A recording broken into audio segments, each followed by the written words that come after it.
बघ किती वाढले. कटिंग करायला नेतेस की मी अशी मुलगींसारखी हेअरस्टाईल करू. तर मी लाडूला सुद्धा विचारलं तुझे पण कापायचे आहेत का बाबा. तर चला सगळेजण निघालो आम्ही खाली केस कापण्यासाठी शेजारच्या केस कर्तनालय केंद्रामध्ये.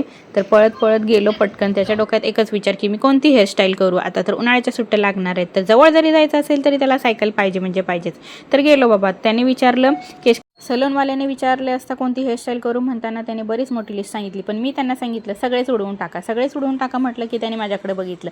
आता या असल्या ह्याच्यामध्ये सगळी केस कोण उडवतं. पण मी म्हटलं नाही सगळेच उडवायचे, आता उन्हाळ्याच्या सुट्ट्या लागणार आहेत. तर फायनली त्यांची अशी केस कापली. तर तो थोडासा बघत होता की आता त्याला वाटत होतं मला कोण काय म्हणतंय कसं म्हणतंय काय माहिती. तर तुम्ही मला सांगा उन्हाळ्या सुट्टीसाठी हा परफेक्ट लुक आहे का, आणि कसे वाटले आजोचा नवीन लुक मला सुद्धा कमेंटमध्ये सांगा. चला तर बाय, भेटूया नेक्स्ट व्हिडिओमध्ये.